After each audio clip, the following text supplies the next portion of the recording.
This is the epilogue chapter. More than a month after Mrs. Starch vanished, her third period biology students filed anxiously into the classroom. Their expressions reflected a mix of excitement and uncertainty. For it was rumored that the most feared and surely the most famous teacher at Truman School will be returning back for the first time since the fire at Black Vine Swamp. By now, all the kids knew what had happened. Nick and Marta had told the Panther story about 100 times. Nick's account of his daring climb to meet the big cat ended with him jumping from the tree and passing out. He also vaguely recalls waking up in a helicopter and seeing a hound dog, of all things, drooling on his shoes. Marta's necklace of a vulture beak was a big hit at school. Her version of the Panther adventure recounted how she stood guard with a high-powered rifle, warding off a crazed intruder while Nick was high on the branches reuniting a cub with its mother. She also provided vivid details of the helicopter rescue, including a hairy landing at the hospital's roof. It was a good story no matter who told it. When the school bell rang, Dr. Dressler walked into the classroom. He looked more crisp and unflappable than usual with good reason. The Board of Trustees had just given him a new 5-year contract to remain as headmaster of Truman. They had sweetened the deal with a generous raise based on the wave of positive publicity that the school had recently received. Bunny Starch and 3 of her students had saved the life of a rare panther cub, and in the process had helped expose a Cricket oil drilling company in the Big Cypress Preserve. It was a huge news all over Florida and even featured on Anderson Cooper on CNN. As a result, the Truman School had been flooded with enrollment applications and, more importantly, donation checks. While Dr. Dressler had nothing to do with the heroics of Mrs. Starch and her pupils, he was pleased to bask on the edge of the limelight. "I have 2 brief announcements," he said to the biology class. "First, the suspension of Duane Screw Jr. is hereby suspended. I am proud and delighted to welcome him back to Truman." The headmaster turned towards the open door and motioned with 2 fingers. As soon as Smoke entered the room, everyone began to applaud except Nick, whose right arm was still encased in plaster from his fingers to his shoulder. Instead of clapping, Nick slapped the palm of the left hand against the top of his desk. Smoke seemed mortified at the attention, and he hustled himself to his seat as fast as possible. Marta passed a note to Nick. "He looks thinner." Nick noticed too. Smoke had spent the last 14 days in the juvenile county hall, which was not famous for serving hearty and nutritious meals. His classmates had been outraged that Smoke was locked up after all the good he had done. Without his keen tracking skills, the missing mother panther would not have been found, and without his muscles, Mrs. Starch might have never made it alive to the emergency room after being shot. Although the arson case against Smoke was dropped, a Texas oil man named Jimmy Lee Bayliss confessed to the crime. The state prosecutor had insisted on punishing a boy for fleeing from the police. At the time, Smoke had been on probation for 2 arsons he had committed when he was younger. Even Jason Marshall thought 2 weeks behind bars was too harsh, considering the circumstances. Libby had persuaded her father to make a call on Duane Jr.'s behalf, but the prosecutor wouldn't budge. So Smoke had served his time without a complaint, a model inmate. "My second announcement deals with another rumor flying around campus," Dr. Dressler said. "This one happens to be true. Today there will be no substitute biology teacher. Mrs. Starch, do you need some assistance?" A familiar icy voice from the hallway. "I certainly do not." She clomped briskly in with the purpose into the classroom. The crutches didn't make her look frail or wobbly. In fact, they seemed taller and made her more imposing than ever. Her bleached hair was piled into an exceptionally steep slope, and her violet shadow on her eyelids appeared to have been applied with an industrial paint roller. The anvil-shaped scar on her chin showed up like a fresh bruise against the hospital paleness of her skin. Yet the students responded to her arrival in a spontaneous and unexpected way. They all rose from their desks, cheering and whistling and clapping. Dr. Dressler, to his own mild surprise, joined in. For once, Mrs. Starch was speechless. She crouched to her desk and furiously began organizing her teaching materials. It looked to Nick as if she was trying not to cry. Eventually, the students settled down and Dr. Dressler smoothly excused himself after an awkward silence. Mrs. Starch cleared her throat and said, "Good morning, people. Please open your books. We have a lot of catching up to do." Graham Carson's arm shot up. Naturally, Mrs. Starch ignored him. Nick smiled and thought some things will never change. "Who's prepared to tell me about the Watson and Crick's model of DNA structure?" Mrs. Starch said. The usual squirming silence followed. "Anybody bother to read chapter 11, she said. "If you're having trouble finding it, look between chapter 10 and chapter 12. Graham alone waved his hand. Mrs. Starch pivoted towards Mickey Maris and said, "Well?" Mickey Maris swallowed and began pawing frantically through his textbook. "Watson's crickets?" he asked. "It's Watson and Crick," Mrs. Starch said testily. "Please," Graham Carson breached from across the room. "Please, Mrs. Starch." She turned back and sighed in surrender. "All right, Graham, let's get this over with." He popped onto his feet and composed himself. Watson and Crick were two scientists who came up with the model of DNA called the double helix. It shows two strands of nucleotides twisting around each other. The outside of the helix is made up of sugar phosphates and the inside is nitrogen bases. The other students sat stunned and gaping. Mrs. Starch herself rocked back and forth slightly on her crutches. "Well done, Graham," she managed to say. "This is a historic day." Nick stuck a peek at Marta, who didn't appear even slightly nauseated, as she often did in Mrs. Starch's class. Marta smiled back and said, "I memorized the whole chapter, too." Having recovered from the shock of Graham's correct answer, Mrs. Starch told him he could sit down. "But I've got a question. It's a really important one, too," Graham said. "Well, it better be. How are you?" "What? I mean, are you going to be okay?" Graham asked. "Everybody's been worried." Mrs. Starch seemed overwhelmed, and her eyes flicked first to Nick and Marta, and then over to Duane. After a moment of fluster, she said, "Thank you for your concern, Graham. I'm going to be fine." She plucked a yellow No. 2 pencil from her cup of her desk and tapped the eraser against her left hip. "The bullet entered right here, below the joint," she said. "It passed all the way through my leg. Luckily, it missed my femoral artery, though barely." With a skeptical eye, she scanned the rapt faces of her students. "I don't suppose anybody besides Libby Marshall can describe the role of the femoral artery in the human circulatory system?" Libby's cheeks flushed. Mrs. Starch said, "Relax, young lady. There's no shame in being smart." Because of her injury, Mrs. Starch didn't cover as much territory as when she paced before. However, as always, she stayed in motion. "Before we discuss the features of the double helix," she said, moving down the center aisle, "I have one small piece of unfinished business."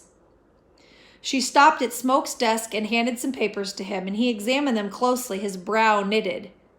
"That's your acne essay," Mrs. Starch said.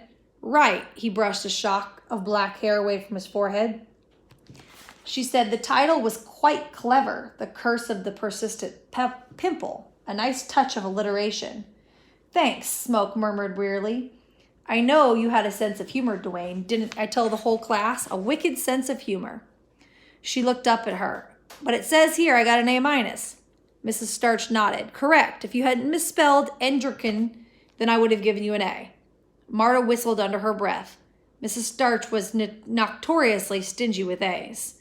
Smoke said, "But Dr. Waxmo gave me a D+. "That's because Dr. Waxmo is hopeless," said Mrs. Starch, "a dim bulb, if I may be so frank." The cruel red slashes from Wendell Waxmo's pen were as vivid as ketchup stains all over Smoke's essay. So, too, was the supersized A- that Mrs. Starch had scrawled on the top page to block out the substitute teacher's grade. "I never got an A before," Smoke said. "This isn't some kind of joke, is it?" Nick hoped it wasn't. He hoped Mrs. Starch wasn't messing with him, not after all he did to help Twilly lug her out of the boonies and rush her to the hospital so she didn't bleed to death. Balancing on her crutches, Mrs. Starch said, "Duane, I don't joke about academic matters, not ever." "Do I still have to read it out loud?" "Not unless you want to." "Nope," Smoke said. "You wrote a solid, well-researched paper. I learned a few things about pimples that I never did know before." Mrs. Starch reached over and wagged the tip of her yellow pencil at the A- marked on the essay. "You earned this," she told Duane Screw Jr. "I guess," he said. Then she casually chomped the pencil in half, chewed up the splinters, he said. Then he casually chomped the pencils up, chewed the splinters along with the graphite, and down the entire mouthful with a crunchy gulp. The classroom fell quiet in a tomb. Nobody could believe what he'd just seen. Nick was vaguely aware that his own jaw was hanging open. From the corner of one eye, he noticed Marta clutching her hand in gloom. Mrs. Starch narrowed her eyes and ominously studied the moist stump of wood in her fingers, then slowly broke into a rare grin. "You got me that time, Duane." "Totally," he said, returning the smile. That same morning, Jimmy Lee Bayliss posted bail at the Collier County Jail. A female guard named Waters escorted him from his cell to the front desk to collect his belongings.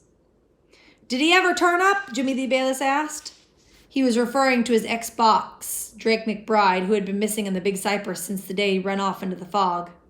In the meantime, to avoid a long prison hitch, Jimmy Lee Bayliss had agreed to plead guilty to setting the fire in the Blackvine Swamp.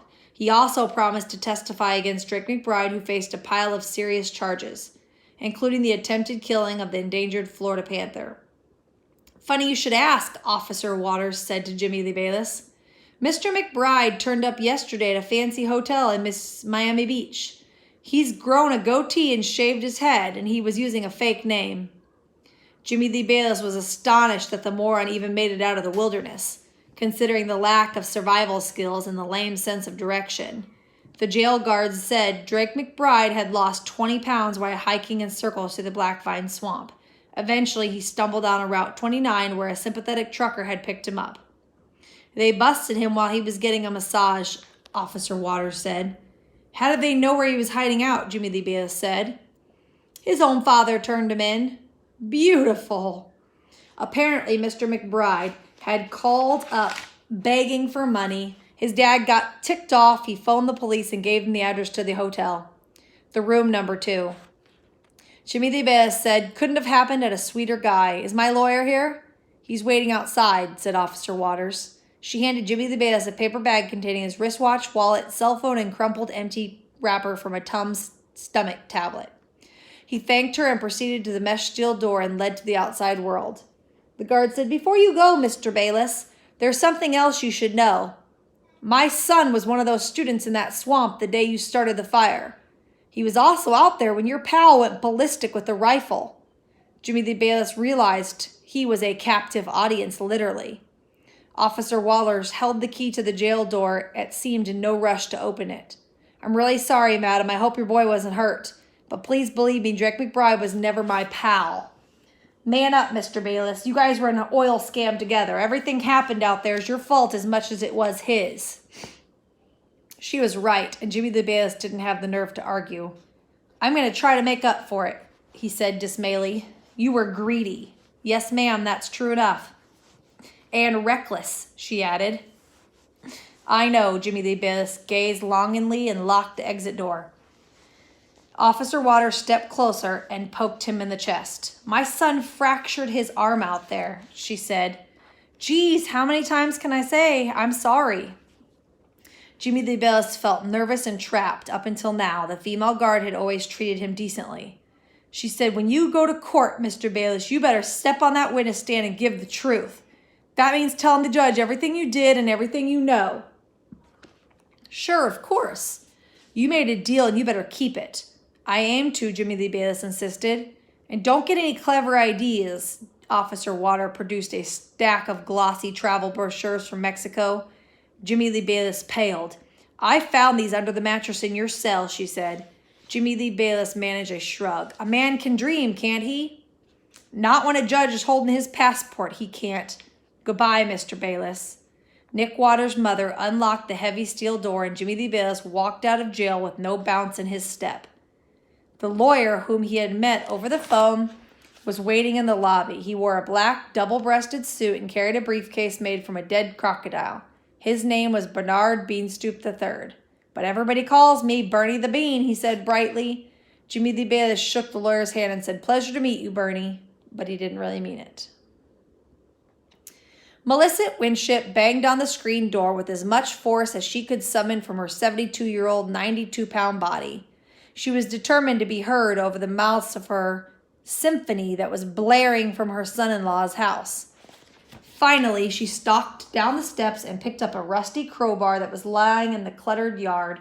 Her chauffeur knew better than to interfere as Mrs. Winship kindly walked up to the window and shattered it with one swing.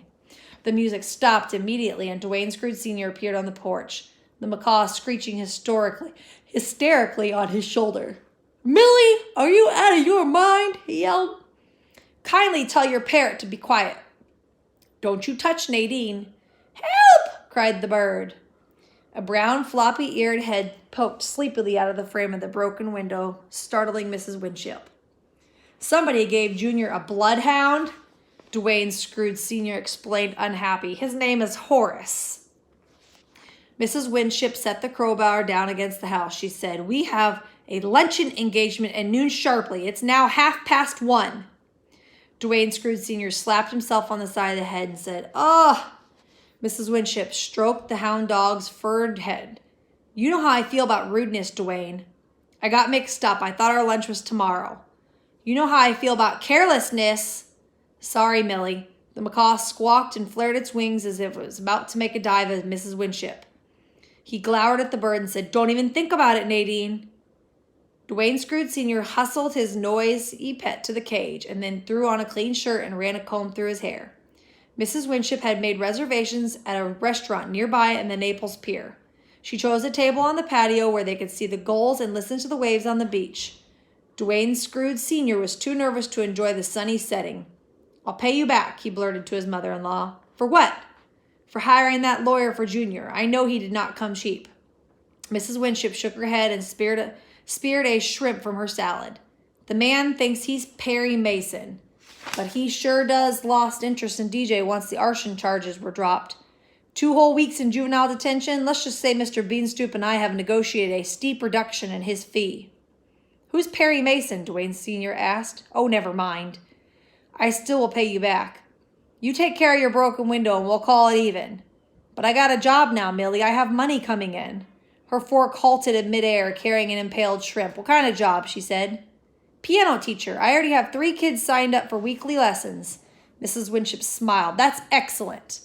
"I won't get rich," Duane Sr. said, "but it's good work and I am liking it." "Guess what else? I got my wheels again. Smithers Chevrolet put a new transmission in the Tahoe. They finally gave up, Millie. I won." "Congratulations," said Mrs. Winship. "They're going to repaint it, too." As they should. Mrs. Winship didn't mention her recent phone conversation with Randolph Smithers. As she suspected, the car dealer had been seen in the newspaper stories and TV reports about the Panther rescue, and he was aware of the important role played by the young Duane Scrooge Jr. Mrs. Winship told Randolph Smithers that her grandson hadn't yet given any press interviews, but that if he did, he'd certainly be asked about his father. The father who had no car, no life, no future, all because a vehicle was purchased in good faith from Smithers Chevrolet had a blown transmission. Randolph Smithers had quickly agreed with Mrs. Winship that at the time it was to let bygones be bygones, even though Duane Scrooge Sr. had burned down the dealership. Smithers said he had to repair the Tahoe on the condition that the Scrooges would speak only kindly of his auto business, or, better yet, would not mention it at all. "Junior went back to school today," Duane Sr. said, finally taking a chomp of his fried grouper sandwich. "How's his attitude?" Mrs. Winship asked. "Anything beats sitting in jail. I bought him a new book bag." "I'm impressed, Duane, seriously." "And a waterproof tent for his camping trips. I intend to do better by that boy, Millie, I swear." Mrs. Winship said, "He doesn't need more stuff. He needs a father." "You're right. That's what I meant." "Duane, do you want to really pay me back?" "Then be a son to your father to your son." Mrs. Winship daintily devoured the last pink shrimp on her plate. She knew what the next topic of conversation would be. "How's Whitney?" Duane Scrooge Sr. asked. "Not happy. The health department shut down her shop after some government minister got sick from a spoiled brie that he bought there. She got busted by the health department in Paris. The French take their cheeses very seriously," Mrs. Winship explained. "So does that mean Whitney's coming home?" "No, Duane, she's not." "Good," he said. "In fact, she's filing for divorce." "That's okay with me." Mrs. Winship blinked. She wasn't sure if she heard him correctly. Duane Sr. said, "There's a lady I intend to ask out on a date. She plays folk guitar at the Unitarian Church." "A haircut and a shave wouldn't hurt your chances," Mrs. Winship suggested. DJ said the same thing. "You might want to clean up the house, too, in case your guitarist ever works for the health department." "Don't worry," Duane Scrooge Sr. said. "And you might definitely get rid of that awful parrot." "Millie, she's not a parrot." Mrs. Winship said. Just think about it, please.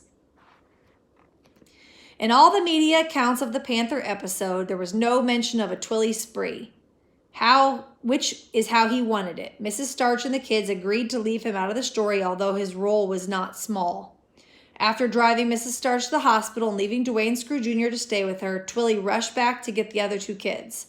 Sprinting through the Black Vine Swamp, he encountered first Horace and then Drake McBride, only one of whom would fit in the helicopter along with Nick and Marta, and the dog was the obvious choice. By the time Twilly reached Nick and Marta, the fog had burned away and the woods were bathing in soft sunlight. The boy's right arm was badly broken and he had passed out from the pain. The girl was hovering beside him protectively with the rifle ready. Twilly had no reason to tell her that he had removed all the bullets before he had left. Using a crude splint made from a branch, he had stabilized Nick's injured arm. Then, with Marta's help, he hoisted the boy on the shoulders and carefully made his way towards the clearing where the chopper had landed. It was there that Twilly had spotted the panther, trotting 100 yards ahead of them, carrying the cub in the thicket of the palmettos. Before vanishing, the cat had looked back just once. "Keep on moving, Mama," Twilly urged under his breath. After the helicopter had landed, Twilly had strapped Nick inside and told Marta to keep an eye on him. He had no intention of riding back to Naples with them. The authorities would have too many questions than he cared to answer. His pilot had been briefed on what to say, that he had been flying from Miami to Fort Myers when he spotted the two kids lost in the glades. As for Horace, the bloodhound, Twilly had instructed Marta to give him to Duane Screw Jr., who was already at the hospital with Bunny Starch. Since dogs weren't allowed in the emergency room, Twilly had told Marta to tie Horace to the nearest tree and give him some water. After the chopper had buzzed away, Twilly had returned to camp and quickly packed his gear. He knew the swamp would be bustling in the coming days. News reporters, wildlife officers, and of course the work crews removing Red Diamond's outlawed drilling equipment. So Twilly's spree had trekked through some of the big cypress, crossing Alligator Alley in the back of the night, and a few days later, the Tamale Trail, zigzagging to avoid several small wildfires. Twilly had plenty of time to think about Drake McBride, whose fate he had left to chance. There was a time when Twilly would have dealt more harshly with such a brainless greedhead, inflicting some sort of poetic public humiliation. Instead, he just walked away and left the man hollering in the wilderness, unharmed and unshamed.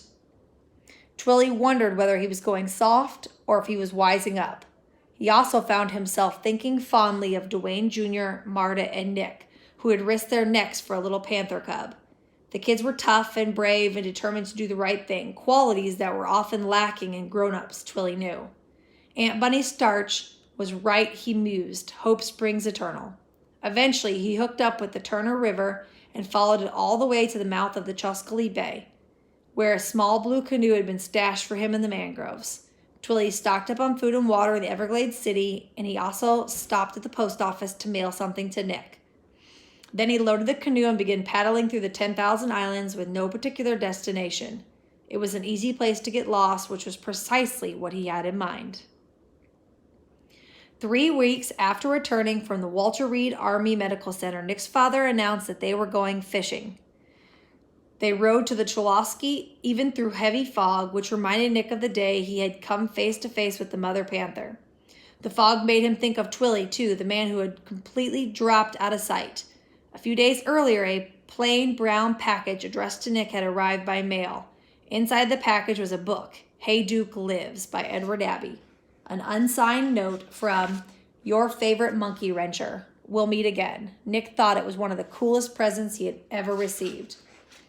The fishing guide, tanned and bearded, was waiting for the Waters family at the marina, the fog dissolving and revealed a clear, cloudless morning. Nick and his parents got into the boat and smeared sunblock on their faces. The guide headed straight for the Chaltham Bend, zipping across the glassy shallows strewn with tree snags and stumps. He said the tide was perfect for snook and redfish. When they got there, Captain Gregory Waters moved to the bow, uneasily contemplating his fly rod. Nick said, "Go for it, Lefty." Most fly rods were designed to be held and cast with one hand, while the other hand is used to strip the line. That's what makes the fly scoot like a minnow through the water and attracts big fish. Surgeons at Walter Reed had fitted Nick's father with an artificial right arm equipped with the actual bionic hand. The hand, called the eye-limb, contained a computer chip with transmitted impulses from the nerves of Gregor Waters' damaged shoulder. Amazingly, all 5 fingers in the bionic hand were able to move almost as nimbly as the real ones. Nick's father had been practicing left-handed cast every afternoon at the pond near the Truman soccer field. He could now shoot a fly 70 feet through the air, true as a bullet. Stripping back the slick plastic lines in what was given him fits, the artificial hand was protected by a special glove made of silicone, which got slippery. In addition, the mechanical fingers weren't quite coordinated enough to keep a firm grip. "This could get ugly," Nick's father muttered after a few exasperating tries on the skiff. "Oh, be quiet and catch us a fish," Nick's mother said. Nick didn't care if he caught anything or not. He could be perfectly happy just watching his father sweep the slender rod back and forth, the line carving graceful loops on the pale sky. The snook fly, a white sparkled streamer, would settle so lightly in the water and it scarcely caused a ripple. Nick's father had several hard strikes, but he couldn't set the hook in time. The reflexes of his artificial hand were too slow. Still, it was much better than having no hand at all. There would be frustrating times, Nick knew, but in the end, his dad was going to be fine. Only the day before, he had snagged a backyard pitching contest. Nick's mom, who borrowed a radar gun from a friend on Naples police force, clocked one of Greg Waters' fastballs at 81 miles per hour, not too shabby for a rookie southpaw. Nick's fastest left pitch was only 39, and he almost beamed his neighbor's Siamese cat. "Your turn, Nicky. I need a coffee break." His father stepped on the bow and slipped past him the fly rod. Nick tried over and over to make a decent cast, but his trimming was all messed up. The bulky plaster mold on his right arm didn't help. The clockwork motion of stripping the line was virtually impossible if you couldn't bend your elbow. More often than not, Nick wound up thrashing a comic tangle of knots, and after 20 minutes, he good-naturedly surrendered the fly rod. Throwing a baseball, he declared, was 1,000 times easier. Naturally, his mother caught the first fish and the only fish of the morning. It was a husky 10-pound snook that jumped 12.5 times before the guide netted it. Nick's dad said, "We'll never hear the end of this." By noon, a westerly wind had kicked up, so the guide moved the boat into the pavilion quay, staking out the leeward side. For Nick's mom, he fixed smoky turkey sandwiches and avocado salad, which Gregory Waters pronounced the best meal he had ever eaten. When Nick asked what sort of food he got on combat duty, he laughed and said it didn't matter. Everything tasted like sand. The island was spangled birds and herons and egrets and cormorants, terns, gills, and even a cluster of white pelicans. The fishing guide said that only 1 week earlier had he seen a bobcat swimming across the shallows. Intently, Nick scanned the shoreline. "Are there any panthers out there?" The guide shook his head. "They mostly stay up in the big cypress." "You ever seen one?" Nick's father asked. "No, sir. I was born and raised here. Never laid eyes on one in 54 years. "Nick has," his mother said. "A mother and her kitten." The guide was impressed. "There ain't hardly any of 'em left to see," he said. "It was on the news," Nick's mother said proudly. Once she learned what he had done that day, high in the dead pine, she immediately forgave him for skipping school. "I'm afraid I don't watch much TV," the guide remarked. Nick's dad chuckled. "You're not missing a thing. Can I ask what happened to your arm?" "I was in Iraq," Captain Gregory Waters said simply. "My oldest. He's over there now. I wish he wasn't." "What about you?" "I fell out of a tree. No big deal." "I bet it was." "You're right," Nick's mom said. "It was a very big deal." Another skiff came speeding past, closer to the island. The seabirds exploded from the shore, filling the air with a starburst. Nick spotted something blue way out on the beach. The guide said it appeared to be a small canoe. Then he said lunch was over and it was a time to go fishing again. He said the two lefties had better get with the program. And that's the end of the book.